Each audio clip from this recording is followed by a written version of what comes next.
as part of our Adult Thursdays programs here at the museum. Tonight we have Jessica Whitehead. She is a PhD candidate in Communication and Cultural Studies at York University. She's studying film exhibition history. She is the recipient of the Joseph Armand Bombardier Canada Graduate Scholarship, and her research will be featured in a forthcoming publication about rural cinemas, so be on the lookout for that. About Timmins. Yeah, representation. So tonight she will be talking about Leo Mascioli and some of the early theaters in the Timmins area. So without further ado, and the region, all right. So without further ado, let's welcome Jessica Whitehead. Great.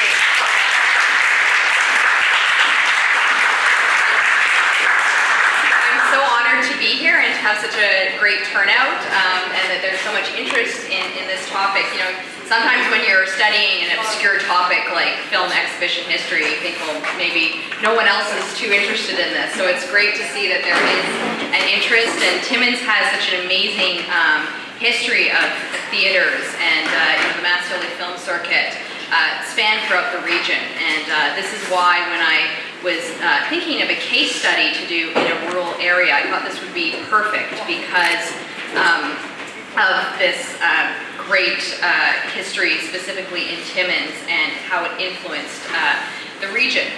So I've broken up my talk into 6 areas, and I wanted to give people a little bit of a history of how cinema came to the north. So we're going to look a little bit at itinerant showmen. Then I want to go to Cobalt and see what was playing there during the early 1900s. Unfortunately, the Porcupine Advance starts in 1912, and it's kind of spotty, the coverage. So the earlier theaters are covered more closely in the Cobalt Nugget, and starting around 1909, 1910. Then I'm going to look at the first theaters in Timmins, which actually weren't part of the Mascioli circuit. There was the Rex, the Majestic, King's Theatre, and possibly a theater called the Royal. You guys can tell me if it actually was here. It's only mentioned in the Toronto World, so it remains kind of an enigma. Then I'm going to talk a little bit about the building of an empire, and the first Empire Theatre in Timmins, and the early company that started in 1912 and in 1915. We'll touch a little bit on vertical integration. This is when famous players came to town.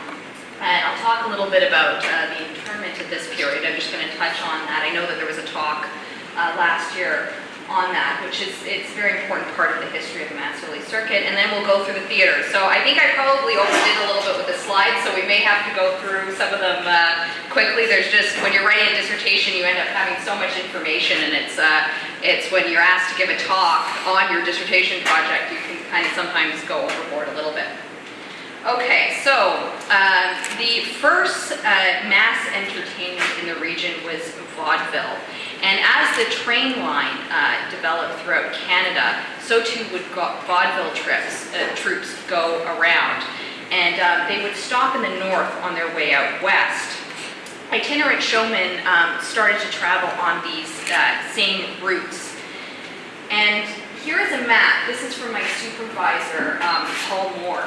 And he is doing the circuits of cinema of early itinerant exhibitors. The first film to be shown in Canada was in 1896 in Montreal. This is all of North America, but the top part is Canada. And right after the first film was screened in Montreal, cinema popped out throughout the country. It's really interesting to note that film was first shown in rural Manitoba before it was shown in Toronto. So through my supervisor's work, he's actually mapped out where all these early shows came. And it wasn't long after Montreal's first exhibition that cinema came to the north. So we have evidence of shows in 1897 in North Bay and in Sudbury. So what would happen was these early showmen, these were entrepreneurs, they would retrofit projectors, and they would travel often with vaudeville troupes showing short films. And the Canadagraph and Cinegraph were the first ones in the region. Then there was an interesting show that came to Sudbury in 1904. So there was a man named Guy Bradford and Joseph Rothenfeld, and they were commissioned by the Canadian Pacific Railway, and they shot scenes of Canada, and then they exhibited them throughout, and they were in Sudbury in 1904. So, before the Mascioli film circuit developed in Timmins, Mascioli, of course, was in cobalt, as what were so many of the early pioneers in Timmins. Many people, made it in cobalt and then came to Timmins. So I think it's important to look at what was happening in cobalt and to see how maybe that influenced the development of the town of Timmins. So in the 1910s, Cobalt was a booming town, and I bet people don't know that there were actually 5 theaters. Did anyone know that? I don't think so. So there was the Orpheum, the Lyric, the Empire, the Idle Hour, and all these theaters had combination vaudeville and films. There was also the Bijou Theater, which only showed moving pictures. So the Orpheum Theater opened in 1909 and closed in 1910. Until 1910, when it was reopened with a manager from North Bay. And it's really interesting to note that they claim that a vaudeville circuit from Montreal was